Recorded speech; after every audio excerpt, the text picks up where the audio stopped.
أعوذ بالله السميع العليم من الشيطان الرجيم ولقد نعلم أنك يضيق صدرك بما يقولون فسبح بحمد ربك وكن من الساجدين واعبد ربك حتى يأتيك اليقين. گرامی قدر پیارے مسلمان بھائیوں،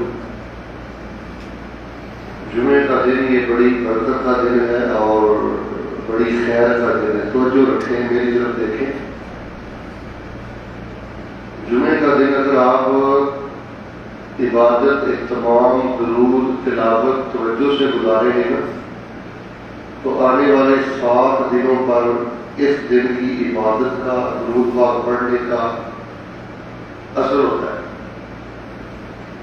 اور بالخصوص جو بندہ مسجد میں آ کر امام کے جتنا قریب بیٹھتا ہے نا، اللہ تبارک و تعالیٰ اس بندے کو اپنی رحمت میں اس قدر زیادہ قریب کر دیتے، جنت میں اس قدر زیادہ قریب کر دیتے. یہ بات لوگوں کو نماز کے وقت اور خطبے میں آ کر بھی جگہ ہونے کے باوجود پیچھے بیٹھنے کی عادت ہوتی ہے. تو نبی پاک صلی اللہ علیہ وسلم نے یہ ارشاد فرمایا کہ جو خطبے میں پیچھے رہتا ہے اللہ اس کو جنت میں بھی پیچھے کر دیتا ہے، رحمت میں بھی پیچھے کر دیتا ہے. تو سب سے پہلی بات یہ آپ پلے باندھ لیں، جب آپ اول وقت نماز کے لیے آتے ہیں تو کوشش کریں کہ امام کی دائیں طرف جگہ ہے نا، مومن کی جگہ مسجد میں پہلی صف ہے اور دائیں جانب، پھر اس کے بعد بائیں جانب، پھر اس کے بعد دوسری صف. تو اگر ان چیزوں کا شوق نہیں ہے نا، یہ بڑا قیمتی جملہ آپ کو دینے لگا ہوں، اپنے ایمان کو پرکھا کرو ان حدیث کا. اگر آپ کی زندگی میں ان چیزوں کا شوق نہیں ہے نا کہ میں نے امام کے بالکل پیچھے کھڑا ہونا ہے یا میں نے امام کی دائیں جانب کھڑا ہونا ہے، اگر دائیں جانب موقع نہیں ملا تو پھر پہلی صف، بائیں جانب، پھر دوسری صف، یعنی میں نے پیچھے نہیں رہنا، اگر اس طرح کا جذبہ آپ کے دل میں نہیں ہے تو سمجھ لیں کہ ایمان بڑا خوفزدہ ہے. اکثر لوگ کہتے ہیں کہ مولانا صاحب نشانی بتائیں کہ میرا ایمان تازہ ہے، میرا اللہ مجھ سے پیار کرتا ہے. تو اس کو آپ ایمان کی بہت بڑی نشانی سمجھ لیں. مومن مسجد میں امام کے پیچھے پہلی صف میں دائیں جانب ہوتا ہے، خطبہ جمعہ میں بالکل وہ امام کے قریب ہوتا ہے، پہلی صفوں میں ہوتا ہے، اللہ سے بندے کو اپنی رحمت کے قریب کرتے ہیں. اور جس کو ان چیزوں کی پرواہ نہیں ہوتی ہے ایسے بندے کو اللہ کی بھی پرواہ نہیں ہوتی. تو لہذا جمعے کا دن جو ہے یہ بد دلی سے نہیں گزارنا چاہیے اور مسجد میں بے توجہی سے نہیں بیٹھنا چاہیے. اتنا نور ہوتا ہے آنے والے 7 دنوں میں کہ میں الفاظ میں بیان نہیں کر سکتا. یہ رسول اللہ صلی اللہ علیہ وسلم کی حدیث ہے. پچھلے ہفتے کے بھی گناہوں کی بخشش ہوتی ہے ایک خطبے کی وجہ سے، اگلے ہفتے کے گناہ بھی اللہ پکڑ دیتا ہے، نور کر دیتا ہے اللہ تعالیٰ. تو میں ابھی اپنے بڑے ہی منفرد، یونیک، چھوٹے موضوع کا آغاز کرنے لگا ہوں. آپ نے میری طرف دیکھنا ہے، توجہ رکھنی ہے. خطبہ جمعہ انشاءاللہ بڑا مختصر ہوگا. میں دعا کرتا ہوں سب محبت سے آمین کہیں. اللہ تعالیٰ ہمیں معاف فرمائے، اللہ تعالیٰ ہمارے والدین کو معاف فرمائے، اللہ تعالیٰ ہمارے بیماروں کو شفا عطا فرمائے. آپ ماشاءاللہ گرمی کے باوجود اتنی محبت سے تشریف فرما ہے. اللہ آپ کی دعائیں رد نہیں کرے جائے، دل سے آج دعا کر دے. اللہ تعالیٰ آپ کی مہربانی ساری زندگی کسی انسان کا محتاج نہ کرے. اسپتالوں سے، جنوں سے، بندوں کی محتاجیوں سے بچا کر اللہ تعالیٰ ہمیں خیر و خوشی کے سارے خزانے نصیب فرما. اللہ تعالیٰ ہمارا خاتمہ ایمان پہ فرما اور اللہ تعالیٰ ہم سب کو بغیر حساب کے اپنی جنت کا داخلہ نصیب فرما. آج میں نے صرف ایک ہلکا سا ٹچ دینا ہے، اشارہ کرنا ہے بڑے حساس موضوع کی طرف. وہ پتہ کیا ہے؟ کئی لوگ اس وجہ سے بددل ہو جاتے ہیں کہ اس کے اپنے جو ہے نا وہ اس کے مخالف ہو جاتے ہیں، اس کے اپنے اس کے دشمن ہو جاتے ہیں، اس کے اپنے اس کے حاسد ہو جاتے ہیں. میں نے بڑے بڑے نیک لوگوں کو دیکھا ہے کہ جب حالات بظاہر ان کے موافق نہیں نہ ہوتے، جب اپنے ان کے مخالف ہوتے ہیں نا تو وہ بددل ہو جاتے ہیں.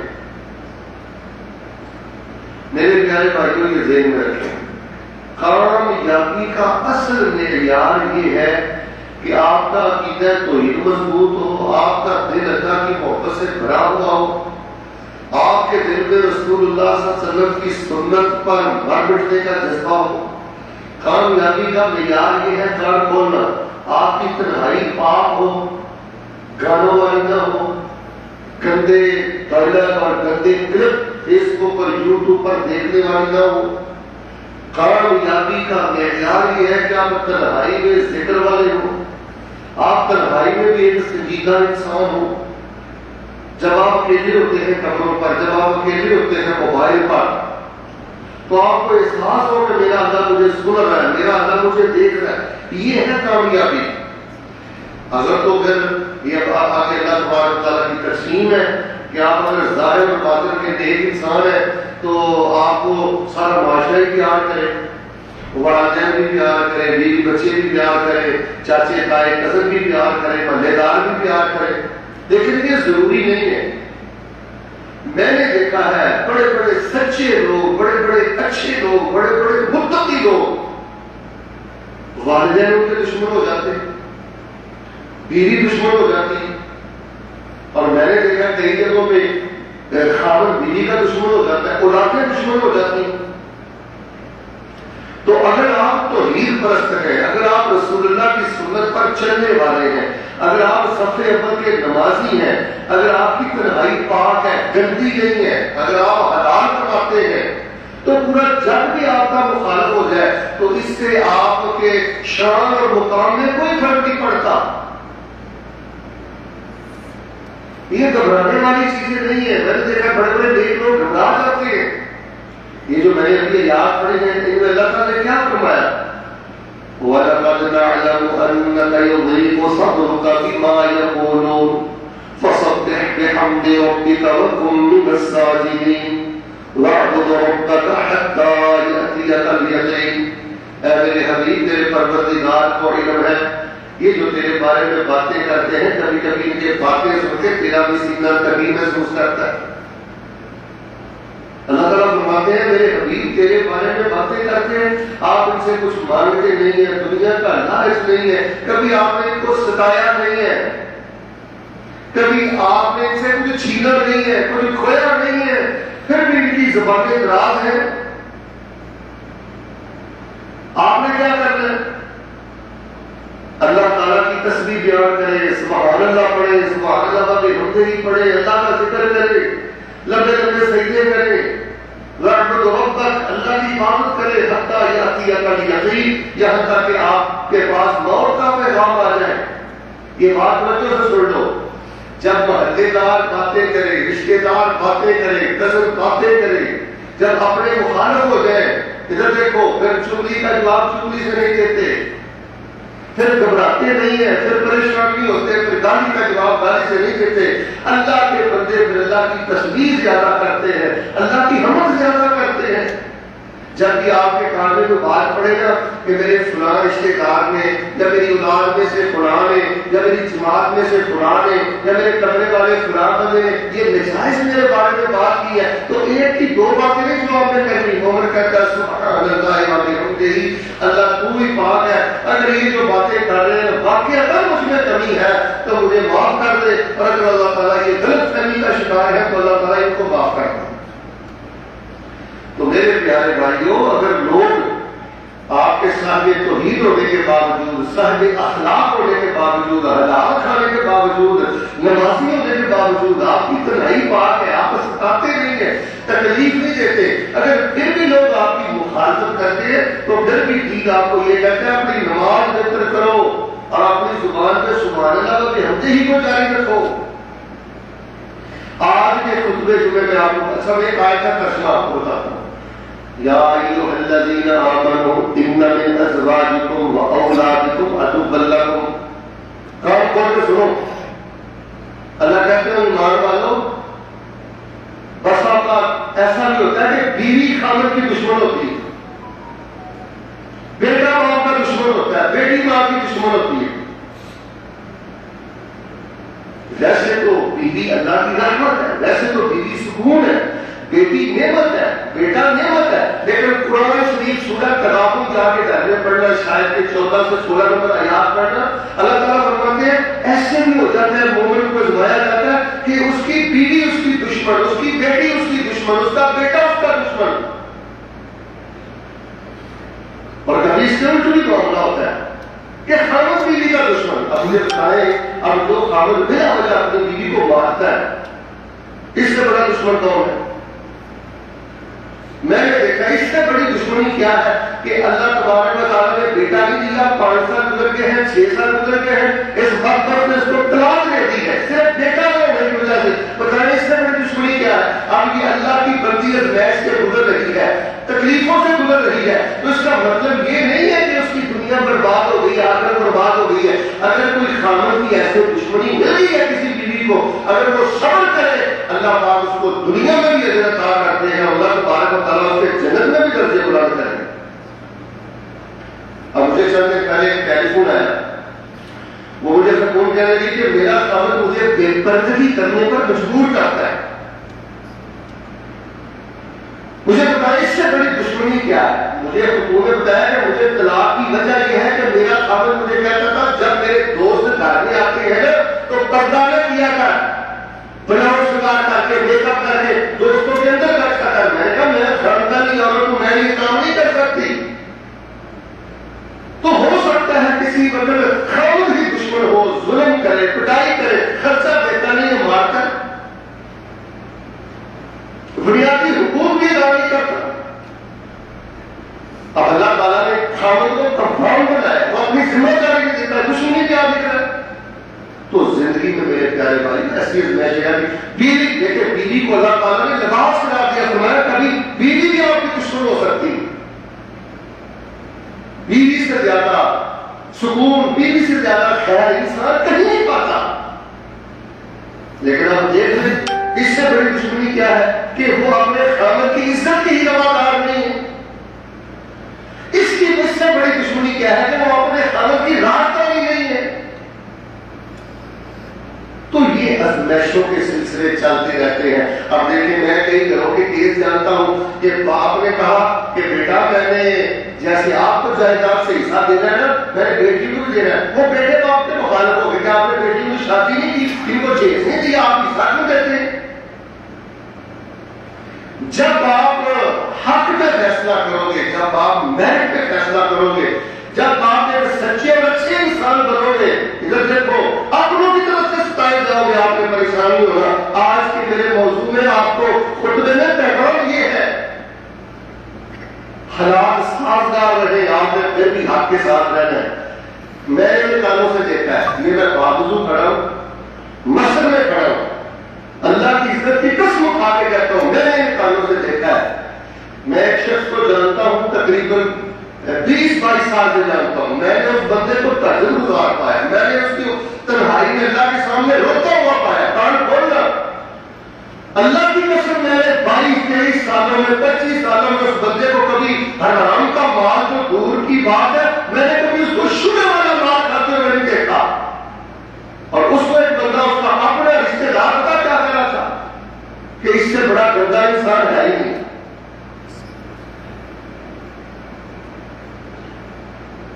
اور بھائی لوگوں کے جملے، لوگوں کی باتیں، یہ کوئی کامیابی کا معیار نہیں ہے.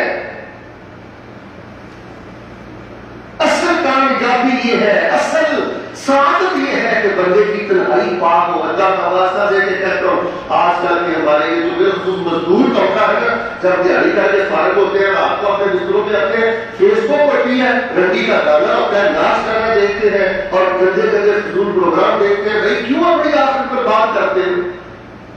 کسی عالم کا خطبہ لگا لیں، کوئی اپنی تلاوت بہتر کر لیں، سورۃ الفاتحہ کا ترجمہ پڑھیں. آپ میں سے کتنے بھائی ہیں مجھے ہمارے بھائی سے بتائیں جن کو آرائیت الذی یکذب بالدین فذلک الذی یدع الیتیم ولا یحض علی طعام المسکین. آپ میں سے کتنے بھائی ہیں جن کو سورۃ المعون کا ترجمہ آتا ہے؟ آپ میں سے کتنے بھائی ہیں جن کو سورۃ العادیات والعادیات ضبحا فالموریات قدحا فالمغیرات صبحا، کتنے بھائی ہیں جن کو عادیات کا ترجمہ آتا ہے؟ اس کی وجہ یہ ہے کہ میں نے دیکھا ہے کہ ہماری اگر کوئی غیبت کرے ہم اس کے جواب میں ڈبل غیبت کرتے ہیں، دگنی غیبت کرتے ہیں. نہیں بھائی، اگر کوئی آپ سنیں، آپ نبی نہیں ہے، میری بات کلے مان لو، نبیوں کی ذات معصوم ہوتی ہے. کوئی آپ کے بارے میں کچھ بھی کہے اس کو برداشت کرے, اللہ کی تصدیق کرے اور معاملہ اللہ کی سپرد کر دے. لوگوں کے جملے, لوگوں کی منہ کی باتیں, یہ کوئی کامیابی کا معیار نہیں. یہ ہے میرے خطبے کا ماٹو اور یہ ہے میرا آج کا پیغام. جامع ترمذی میں ایک حدیث آتی ہے, صرف 2 حدیثیں سنیں. رسول اللہ صلی اللہ علیہ وسلم ارشاد فرماتے ہیں المسلم الذی یخالط الناس ویصبر علی اذاهم, وہ مسلمان جو لوگوں کی تکلیفیں برداشت کرتا ہے, بچوں کی تکلیفیں برداشت کرتا ہے, بیوی کی تکلیف برداشت کرتا ہے, کزنوں کی تکلیف برداشت کرتا ہے, رشتے داروں کی تکلیف برداشت کرتا ہے, دوستوں کی تکلیف برداشت کرتا ہے, ان کو ستاتا نہیں ہے, تکلیف نہیں دیتا, لیکن پھر بھی وہ حسد سے باز نہیں آتے, پھر بھی وہ شرارتوں سے باز نہیں آتے, منافقتوں سے باز نہیں آتے. فرمایا وہ صبر کرتا ہے, اس مسلمان سے وہ 1000 درجہ بہتر ہے جو لوگوں کے ساتھ میل ملاپ چھوڑ دیتا ہے یا وہ لوگوں کے ساتھ طرح ترقی کر دیتا ہے. تو میرے پیارے بھائیو, اللہ تعالیٰ نے جو آپ کو جنت دینی ہے نا, وہ انہی باتوں کے صبر پر اللہ تعالیٰ نے دینی ہے. رسول اللہ صلی اللہ علیہ وسلم نے ارشاد فرمایا تھا جو بندہ لوگوں کو راضی کرتے کرتے اللہ تعالیٰ کو ناراض کر لیتا ہے نا, فرمایا جو بندہ اللہ کو راضی کرتے کرتے لوگوں کو ناراض کر دیتا ہے نا, ایک وقت آتا ہے کہ اللہ تعالیٰ بندے بھی راضی کر دیتا ہے. سمجھ آ جاتی ہے بندوں کو کہ یار میں غلطی پہ کھڑا تھا, یہ اچھا انسان تھا, وقت بتا دیتا ہے. فرمایا جو اللہ کو راضی کرتا رہتا ہے, بیوی مخالف, بچے مخالف, بھائی مخالف, ٹکر مخالف, چاچے تائے مخالف, کمرے میں رہنے والے مخالف, وہ کسی کی مخالفت کی پرواہ نہیں کرتا, وہ اللہ کو راضی کرتا رہتا ہے. اور میں ایک وقت آتا ہے کہ اللہ تعالیٰ ان کی بھی ارتقاء کر دیتا ہے, ان کو بھی سمجھ آ جاتی ہے. اور جو بتا لوگوں کو راضی کرنے کے لیے اللہ تبارک و تعالیٰ کو ناراض کر دیتا ہے, تو میں لوگ بھی راضی نہیں ہوتے. تو میرے پیارے بھائیوں, آج کے خطبہ جمعہ المبارکہ میں میں نے آپ کو بتلانا یہ ہے, اپنے اللہ کے ساتھ مخلص ہو جائیں, بہت اچھی نماز پڑھا کریں, پہلی صفوں میں نماز پڑھا کریں. پہلی صف میں دائیں جانب رسول اللہ صلی اللہ علیہ وسلم فرماتے ہیں جو بندہ پہلی صف میں دائیں جانب نماز پڑھتا ہے, جتنی دیر تک وہ نماز پڑھتا رہتا ہے, ان اللہ و ملائکتہ یصلون علی میامن الصفوف, جو صفوں کی دائیں جانب ہوتے ہیں جتنی دیر تک نماز پڑھتے رہتے ہیں رحمت کے فرشتے پر درود نازل کرتے رہتے ہیں. اپنی نماز بہتر کریں, نماز کا ترجمہ بہتر کریں. اپنی تنہائی میں اپنے موبائل کو اجر دیکھیں, اپنے موبائل کو اپنا گلوکار نہ بنائیں, اپنی اداکار نہ بنائیں اپنے موبائل کو. اس کو عیاشی, بدماشی اور فحاشی کا مرکز اور اڈا نہ بنائیں. آج کا یہ موبائل سینما بھی ہے, VCR بھی ہے, کیبل بھی ہے. آج کا یہ موبائل گلوکار بھی ہے, اداکار بھی ہے. اس کو جہنم جانے کا ذریعہ نہ بنائے. اور میرے بھائیوں, جب آپ دیہاڑی سے مزدوری سے فارغ ہوتے ہو, اس سے تجوید پڑھا کرو, ترجمہ پڑھا کرو, قرآن پڑھا کرو. اس کو اپنا دینی استاد بناؤ, اس سے فائدہ اٹھاؤ. اللہ تبارک و تعالیٰ کے حضور میں دعا کرتا ہوں کہ اللہ تبارک و تعالیٰ محبت عمل کہنا, اللہ تعالیٰ ہم سب کو اپنی بارگاہ پر محبوب کرنے کی توفیق عطا. بس یہی کوشش کیا کریں, اللہ راضی ہو جائے, بندے بھی راضی ہوتے. یہاں تو نبیوں کو قتل کیا گیا, آپ کو پتا ہے, یقتلون النبیین بغیر حق. اب کئی نیک لوگ جب میں دیکھتا ہوں کہ چہرے لٹکے ہوئے لوگوں کی باتوں سے میں حیران ہوتا ہوں. میں کہتا ہوں تو اللہ کا ولی ہے, نیک بندہ, نمازی ہے, یہاں تو اللہ کے نبیوں کو ناحق قتل کر دیا گیا. میں کبھی کبھی پاکستان میں کہتا ہوتا ہوں کہ لوگوں کی زبانوں کو, لوگوں کے رویے کو معیار نہ سمجھو. ایسے کھوتا کوڑا ہے کہ ایسے کسی کو کوئی پہچان نہیں. میں نے دیکھا بڑے بڑے منافق, بڑے بڑے 2 نمبر, بڑے بڑے 2 نمبر, لوگوں نے ان کو بڑا بڑا رتبہ دیا ہوا ہے. اور پاس سے کا سونا خالص قسم کے لوگ, ان کے بارے میں عجیب و غریب نظریات ہیں لوگوں کے. تو یہ گھبرانے والی باتیں نہیں ہیں, یہ پریشان ہونے والی باتیں نہیں ہیں. اللہ تبارک و تعالیٰ کے حضور دعا ہے, اللہ تعالیٰ نے اپنی بارگاہ کا محبوب بندہ بننے کی توفیق عطا فرما. یہ بڑی تھوڑی سی زندگی ہے یار, پولیس کر, لڑ کر, ہم نے برباد نہیں کرنی. گندگی کا رش ہے, گندگی کا رش ہے. جیسے دیکھیں گاڑی رش میں ہوتی ہے نا, آخری جملہ آپ دیکھ کے بڑے احتیاط سے اس کو سائڈ نہ لگے, اس سے سائڈ, کوئی پیچھے سے نہ مار دے, تو آگے سے مشکل لگ جائے. اللہ کی زندگی ہے لیکن آپ نے بچ کے نکلنا ہے. زبان کو بھی آپ نے بڑے محتاط انداز سے کھولنا ہے, راہیں بھی بڑے محتاط انداز سے قائم کرنی ہے, اور بڑا دیکھ دیکھ کے آپ نے چلنا ہے. یہ وقت کی ترقی کے ساتھ ساتھ خون سفید ہو گئے, لوگ بے رحم ہو گئے ہیں. اب وہ دین لحاظ شرم معاشرے میں نہیں رہا. تو اللہ تبارک و تعالیٰ کے حضور میں دعا کرتا ہوں, اللہ تبارک و تعالیٰ ہم سب کو ہر قسم کی حسد سے محفوظ فرمائے, اولاد کی بغاوت سے محفوظ فرمائے, اللہ اپنے گھروں کی خوشیاں نصیب فرمائے, اور ہمارے بھائیوں کو اللہ ہمارا دست و بازو بڑھائے, اور اللہ تبارک و تعالیٰ ہمارے خاندانوں میں پیار اور محبت پیدا فرمائے. لیکن اگر گاہے گاہے کسی وقت کوئی کمی بیشی ہو جائے تو آپ بد دل نہ ہوا کریں, پریشان نہ ہوا کریں, حالات سے نہ گھبرایا کریں, بس اپنی سیرت کا اور اپنی عزت والی چادر کا خیال کیا کریں. اگر آپ کی آنکھ میں حیا ہے, آپ کی زبان میں سچائی ہے, آپ کے دل میں نرمی ہے, آپ تنہائی میں ایک اللہ سے ڈرنے والے انسان ہیں, خدا کی قسم کل کائنات کے فرشتے بھی آپ کی عزت کا مقابلہ نہیں کر سکتے. آپ اللہ کے محبوب ترین انسان ہیں. اللہ تعالیٰ جو ہم نے سنا سنایا عمل کی توفیق عطا فرما. سبحان ربک رب العزة عما یصفون وسلام علی المرسلین والحمد للہ رب العالمین.